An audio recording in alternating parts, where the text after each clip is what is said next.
नमस्कार, स्वागत है आपका और मैं हूं आपके साथ लता। बड़ी खबर आपको बता रहे हैं, जहां उत्तर प्रदेश में विधानसभा चुनाव से ठीक पहले अखिलेश यादव ने अपनी हार स्वीकार कर ली है। उन्होंने साफ तौर पर हार स्वीकार करते हुए कहा है कि अगर हमारी सरकार बनती है तो हम ईवीएम को उखाड़ फेंकेंगे। तो जिस तरीके से लगातार अखिलेश यादव की एक के बाद एक जिस तरीके से बौखलाहट आगामी चुनाव को लेकर सामने आ रही है, साफ तौर पर जाहिर करती है कि अब अखिलेश यादव को, सपा को ये डर सताने लगा है कि कहीं एक बार फिर से प्रदेश में बीजेपी की लहर ना बह जाए। क्योंकि जिस तरीके से लगातार उत्तर प्रदेश को उत्तम प्रदेश बनाने का प्रयास कर रहे सीएम योगी आदित्यनाथ की लोकप्रियता जिस तरीके से बढ़ रही है, इससे शायद अब तमाम विपक्षी पार्टी घबराई हुई है, डरी हुई है कि अब आगामी चुनाव में क्या होने वाला। और इसीलिए जिस ईवीएम से वो लगातार अपनी सरकार बनाने का सपना देख रहे हैं, उसी ईवीएम को उखाड़ फेंकने की बात अखिलेश यादव कहते हुए नजर आ रहे हैं, जिसको लेकर सीएम योगी आदित्यनाथ के मीडिया एडवाइजर ने भी करारा जवाब अखिलेश यादव को साफ तौर पर दिया है। उन्होंने कहा कि मैं भी ये सोच रहा हूं कि ताजमहल अपने नाम करवा लूं, बस एक बार प्रधानमंत्री बन जाऊं। तो जिस तरीके से अखिलेश यादव ने जो शर्मनाक बयान दिया है, इसके बाद अब सोशल मीडिया पर लगातार अखिलेश यादव की छीटाकशी होने लगी है। क्योंकि जिस तरीके से उनका डर, उनका खौफ बीजेपी के लिए जो सामने आ रहा है, ये साफ तौर पर बयां करता है कि अब अखिलेश यादव पहले से ही अपनी हार को स्वीकार किए बैठे हैं। और यही वो वजह है कि वो अब जिस ईवीएम से सरकार बनाने का सपना लगातार वो देख रहे थे, यह सपना वो लगातार देख रहे हैं, उसी ईवीएम को उखाड़ फेंकने की बात कहते हुए अखिलेश यादव नजर आ रहे हैं। और इसको लेकर आपको बताते चले कि अब लगातार लोग सवाल अखिलेश यादव पर खड़े कर रहे हैं। उनका कहना है कि उन्हें पहले एक चुनाव जीतना होगा और जहां ईवीएम का उपयोग किया जाएगा, एक चुनाव जीतने के बाद जहां ईवीएम का इस्तेमाल किया गया था, वो उनका इस्तेमाल बंद कर देगा। किस तरीके की मूर्ख बातें अखिलेश यादव कहते नजर आ रहे हैं। तो साफ तौर पर आपको बताते चले कि अखिलेश यादव ने यह कहा, ईवीएम पर मैं ये कह रहा हूं कि किसी को भरोसा नहीं है। अमेरिका का भी चुनाव हो गया, कई दिन तक काउंटिंग होती रही, लोगों का भरोसा बैलेट पेपर पर है और हमारी सरकार अगर बनेगी तो हम सबसे पहला काम ईवीएम को हटाने का करेंगे। तो साफ तौर पर जो बौखलाहट, जिस तरीके से सीएम योगी आदित्यनाथ ने कहा था कि हम उत्तर प्रदेश में आगामी चुनाव में 350 से ज्यादा सीट लेकर प्रचंड बहुमत के साथ सरकार बनाएंगे, शायद नतीजा उन्हीं बयानों का है। क्योंकि अब जिस तरीके से अखिलेश यादव एक के बाद एक शर्मनाक बयानबाजी करते हुए नजर आ रहे हैं, साफ तौर पर उनके बयानों में उनकी नासमझी झलक रही है। क्योंकि जिस तरीके से उन्होंने ईवीएम को लेकर यह बयान दिया, हालांकि इससे पहले वो कह रहे थे कि बीजेपी की वैक्सीन नहीं लगाएंगे, जबकि जो वैक्सीन है वो बड़े बड़े साइंटिस्टों ने तैयार की। लेकिन देखिए कि मानसिकता क्या हो रही होती जा रही है। अब सभी का यह कहना है कि अखिलेश यादव दूसरे राहुल गांधी बनते जा रहे हैं। क्योंकि जिस तरीके से वो बयानबाजी कर रहे हैं, उन्हें उस बयानों का मतलब खुद नहीं पता, लेकिन सिर्फ और सिर्फ क्योंकि शायद अखिलेश यादव के मन में डर बैठ गया है कि बीजेपी के गढ़ को अब वो कैसे हिलाएंगे। क्योंकि जिस तरीके से 2017 में हमने देखा था कि अखिलेश यादव ने कैसे बीजेपी से टकराव करने के लिए तमाम विपक्षी पार्टियों के साथ कैसे हाथ मिलाया था, कैसे 2017 में अखिलेश यादव ने यूपी को ये साथ पसंद है के नारे के साथ कैसे अखिलेश यादव और राहुल गांधी ने मिलकर जनता के भरोसे को तोड़ने की कोशिश की थी, जनता को लुभाने की कोशिश की थी। इसका नतीजा साफ तौर पर ये देखा गया था कि प्रदेश की जनता ने किस तरीके से, चाहे वो समाजवादी पार्टी हो चाहे वो कांग्रेस हो, कैसे उसे नकारा था। और इसी की यह बानगी साफ तौर पर एक बार फिर से अखिलेश यादव के मुंह पर, उनके बयानबाजियों के तौर पर साफ तौर पर दिखाई पड़ती हुई दिखाई पड़ रही है। आपको बताते चले अखिलेश यादव ने क्या कहा चुनाव को लेकर। आगामी चुनाव में लगातार जिस तरीके से गतिविधियां प्रदेश में हो रही है, उनको लेकर साफ तौर पर अखिलेश यादव का शर्मनाक बयान, शर्मनाक नहीं इसे कहेंगे, नासमझी वाला बयान सामने आया, जिसमें साफ तौर पर अखिलेश यादव ने यह कहा है कि चुनाव में ईवीएम मशीन में गड़बड़ी बताते हुए कहा, ईवीएम पर मैं आज भी कह रहा हूं कि किसी को इस पर भरोसा नहीं है। अमेरिका का चुनाव भी हुआ था, कई दिन तक काउंटिंग होती रही थी और अगर हम आएंगे तो ईवीएम को हटाने का पूरा प्रयास किया जाएगा। और इसके अलावा अखिलेश यादव ने यह भी कहा कि समाजवादी पार्टी उत्तर प्रदेश में किसी भी बड़े दल के साथ गठबंधन नहीं करेगी, छोटे दलों से गठबंधन करने का विचार हालांकि किया जा रहा है। और जो तस्वीरें सामने देखा कि हमने कैसे आरएलडी सहित तमाम छोटे दलों के साथ अखिलेश यादव गठबंधन की बात करते हुए नजर आए हैं।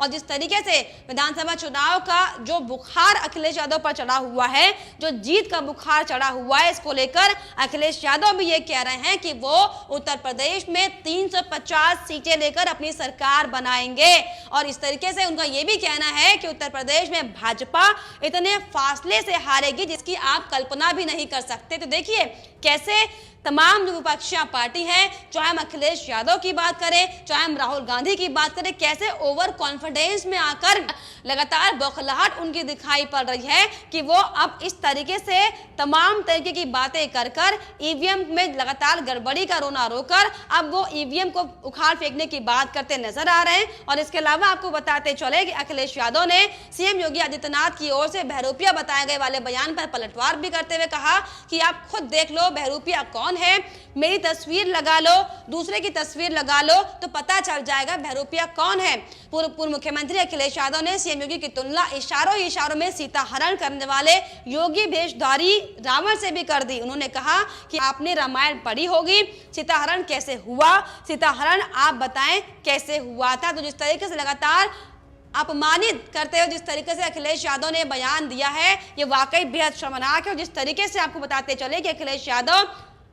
2022 के चुनाव में जो सरकार बनाने का सपना वो देख रहे हैं, इसको लेकर अब लोग भी तमाम तरीके की बातें करने लगे हैं। सोशल मीडिया पर अब जमकर उनके बयानों को लेकर जगहसाई की जा रही है। साफ तौर पर लोगों का ये कहना है कि समाजवादी पार्टी आएगी और वो भी ईवीएम से, क्वेश्चन मार्क, ये पूरी तरीके से हिल गए हैं। इसके अलावा लोगों का साफ तौर पर यह भी कहना है कि पावर में आने के लिए तो ईवीएम का इस्तेमाल करना पड़ेगा और आप फौरन से पड़े हैं। देखिए तमाम तरीके के तंज अब अखिलेश यादव को लेकर हो रहे हैं, क्योंकि अब साफ तौर पर जो यूजर्स तमाम जो ट्रोल्स कर रहे हैं अखिलेश यादव को, उनका साफ तौर पर यह कहना है कि अब अखिलेश यादव भी धीरे धीरे राहुल गांधी पार्ट 2 होते जा रहे हैं। और इसके अलावा तमाम लोगों ने आरोप भी लगाते हुए कहा कि अगर हेराफेरी, बूथ कैप्चरिंग, फर्जी वोटिंग और बैलेट स्क्रीनिंग की अनुमति है तब आप सरकार बना पाएंगे, और कब कहां पे ईवीएम का कोई मतलब नहीं है। वो चुनाव जीतने के लिए बूथ कैप्चरिंग की योजना बना रहा है। तो जिस तरीके से लगातार ये वही अखिलेश यादव हैं जो लगातार वैक्सीन पर सवाल उठाते हैं, राम मंदिर के लिए चंदा मांगने वालों पर सवाल उठाते हैं। हालांकि इसको लेकर संतों ने अखिलेश यादव को ही बाबर जीवी का नाम दिया था, लेकिन जिस तरीके से अब अखिलेश यादव लगातार एक के बाद एक बयानबाजी करते हैं, सपा कार्यकर्ताओं को बदनाम करने की कोशिश बीजेपी की आईटी सेल कर रही है, इस तरीके की वो बयानबाजी लगातार देते हुए नजर आ रहे हैं, जिससे साफ तौर पर यह साफ हो जाता है कि अब ये कुछ भी नहीं, सिर्फ और सिर्फ चुनावी समय में, क्योंकि विधानसभा चुनाव का बिगुल लगभग बज ही चुका है। तमाम राजनीतिक पार्टियों ने एड़ी चोटी का जोर लगाना पुरजोर तरीके से शुरू कर दिया है। और इसी कड़ी में अब जो टोटी चोर कहलाए जाते हैं, लगातार जिनके ऊपर टोटी चोरने का आरोप है और जो गेस्ट हाउस कांड हुआ था उनके साथ हाथ मिलाने का आरोप है, बुआ भतीजे ने कैसे मिलकर उत्तर प्रदेश को लूटने की कोशिश करने का प्रयास किया था, ये उन पर आरोप है। इसको लेकर अब इनको लगातार डर बना हुआ है कि अब 2022 में भी जमीन पूरी तरीके से सपा की खिसक जाएगी।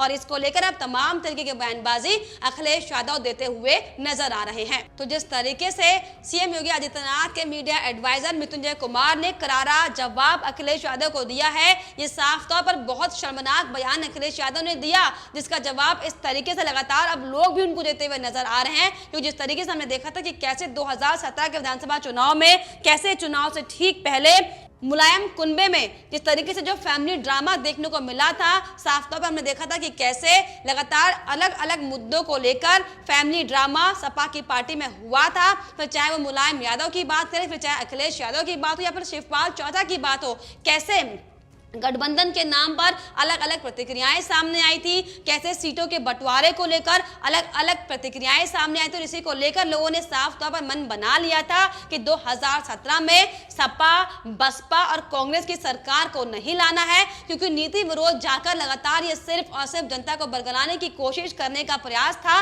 और अब जब अखिलेश यादव को साफ तौर पर ये संकेत दिखने लगे हैं, क्योंकि जिस तरीके से अलग अलग प्रदेशों में जिस तरीके से बीजेपी का डंका बज रहा है, फिर चाहे वो बात पश्चिम बंगाल की हो, फिर वो चाहे बात केरल की हो, फिर चाहे वो बात तमाम अलग अन्य राज्यों की हो, जैसे जैसे लोग बीजेपी को लोकप्रिय बनाते हुए विकास की लहर पूरे देश में चाहने लगे हैं, और वैसे ही इन तमाम विपक्षों की नींद अब उड़ने लगी। क्योंकि जिस तरीके से अखिलेश यादव ने पश्चिम बंगाल में भी ममता दीदी का साथ देने की बात कही थी, उन्होंने कहा था कि लगातार इस तरीके से